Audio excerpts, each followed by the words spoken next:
e inclusive eu aconselho a senhora a procurar um psiquiatra. Bom, há 55 anos atrás, hoje um diretor de escola me chamar para dizer que eu preciso levar minha filha no psiquiatra, vai me preocupar, mas não é o fim do mundo. Mas há 55 anos atrás, uma diretora da escola mandar a mãe levar a filha no psiquiatra, porque ela tem problema de...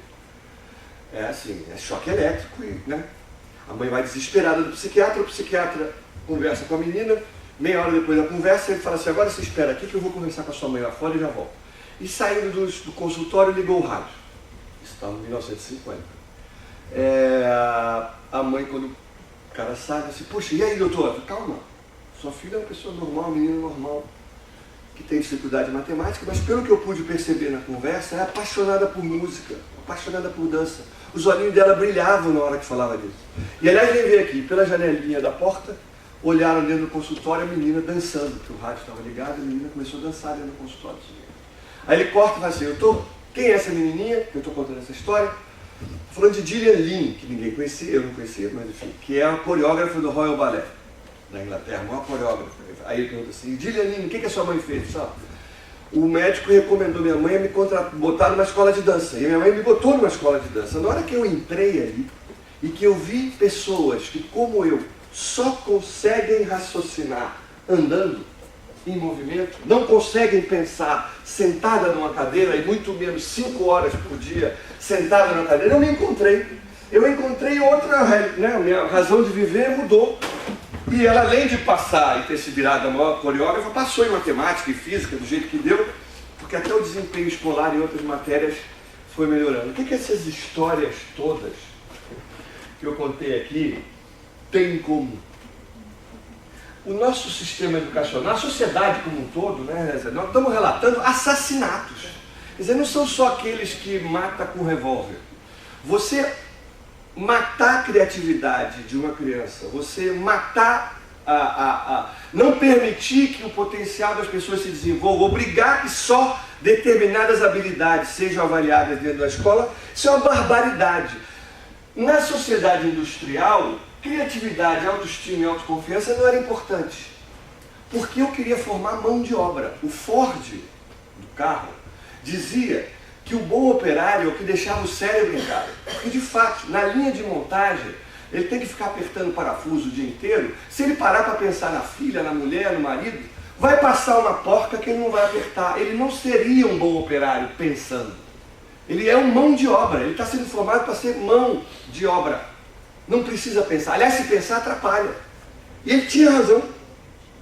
Mas na sociedade do conhecimento, isso é uma barbaridade. A sociedade vai exigir da gente outro tipo de escola. Nós não teremos alternativa. Isso eu quero que vocês passem a pensar.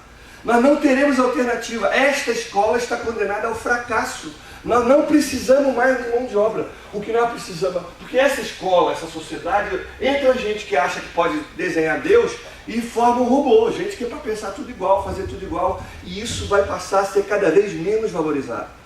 Os profissionais que as empresas estão buscando é gente criativa, é gente que tem capacidade de pensar, que tem um mínimo de autoconfiança para ousar errar, inclusive. Então vai ter que tolerar erro. Eu estudo inovação lá na COP. E uma coisa que é muito sabida e há muito tempo é o seguinte, a empresa que quer inovar tem que tolerar o erro. Porque a gente, para ter uma ideia brilhante, a gente jogou fora 99. E a estatística é exatamente essa. Se vocês pararem para pensar a quantidade de ideias que você tem durante o dia, não se surpreenda, a gente tem centenas de ideias por dia. Quantas dessas são aproveitáveis? Muito poucas, é 1 a 2%.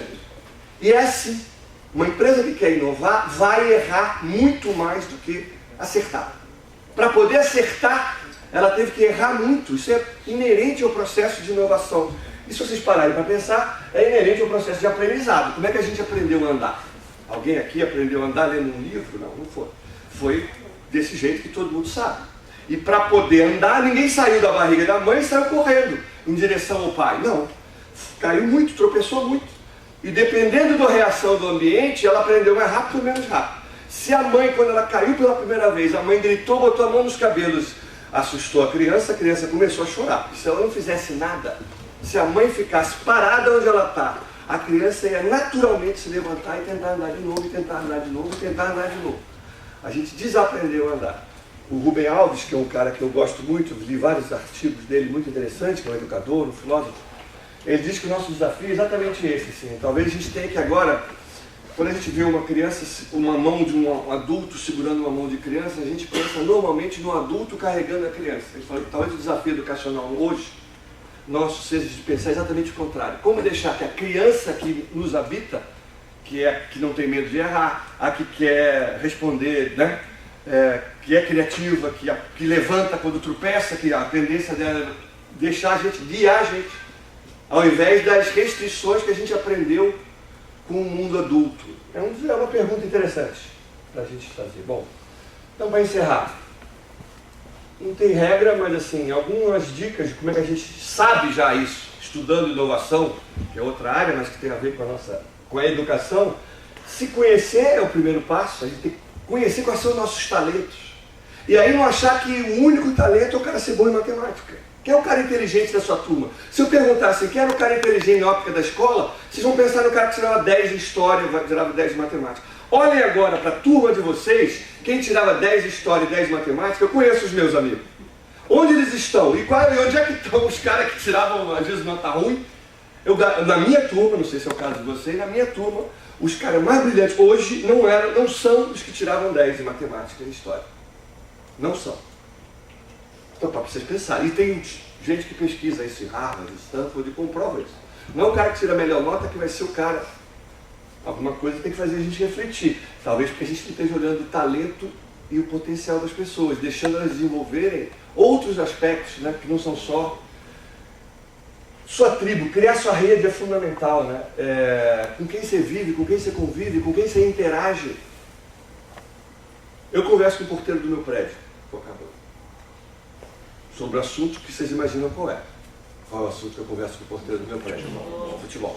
E vocês vão saber o time do meu porteiro. Porque no final do ano passado, final do Campeonato Brasileiro do ano passado, eu procurava o meu porteiro todo dia para conversar sobre futebol e ele fugia de mim. Qual é o meu time? Sou Fluminense. E o porteiro qual é? Flamenguista. Mas não é isso. O que eu queria chamar a atenção é o seguinte, independente, não estou julgando ninguém, só estou dizendo o seguinte, se eu passar 70% do meu tempo conversando com o meu porteiro, eu vou ser um determinado tipo de pessoa. Se eu passar 1% do meu tempo conversando com o porteiro, ir ao cinema, ir ao teatro, assistir um bom filme, discutir com pessoas interessantes, eu vou ser um outro tipo de pessoa. Vocês têm alguma dúvida disso? Nós somos o resultado dessas escolhas, das redes que a gente... Então o que a gente faz com as nossas crianças é isso. Nós temos que botar esses caras inseridos numa rede o mais ampla, rica e diversa possível. Vão ser outras pessoas, completamente diferentes. Não é só médico, gente. Eu tenho um amigo meu médico. Eles me confirmam isso, assim, Marcos, a quantidade de pacientes que hoje eu tenho que estar participando de uma rede, porque senão eu estou desatualizado muito rapidamente.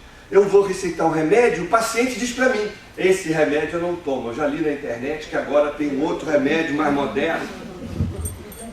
Não tem nenhuma profissão.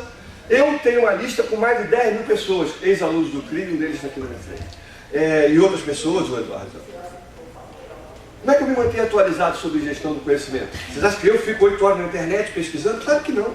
Tem 10 mil pessoas fazendo isso. E elas me mandam todo dia, quando eu abro meus e-mails, tem 10 mensagens dessa galera. Dizendo coisas interessantes. Ou saiu um artigo novo, um vídeo interessante, eu devolvo para a lista as coisas mais interessantes. E por isso as pessoas mandam. E é disso que a gente se atualiza. Só dá para se manter atualizado em rede. Quem tiver as melhores redes vai ser o melhor profissional. E as empresas que tiverem as melhores redes vão ser as empresas que vão dar certo. E o país e a cidade que conseguir construir as redes mais densas. Né? Então é esse o nosso esforço. Nós temos que fazer isso. Senão a gente vai ficar fora da competição, fora do mundo. E estamos falando tanto em mudança, mas as pessoas resistem a mudar. Para encerrar. Não é? A gente aqui no Brasil, no mundo inteiro, tem essa cultura, assim, o inferno são os outros. Sartre tem uma frase, um personagem dele, o inferno são os outros. O problema do Brasil são esses políticos safados, corruptos, né? Tem fome no Brasil por causa de outros. Eu não tenho nada a ver com isso. Eu não tenho nada a ver com isso. Se dependesse de mim, o Brasil era outro. Será? O Brasil é o resultado disso aqui. De todos nós interagindo juntos. A cidade de Niterói, do Rio de Janeiro, é desse jeito porque a gente tolera um monte de coisa. O dia que a gente não tolerar, não será desse jeito. a gente construir uma rede, né? Então assim, o inferno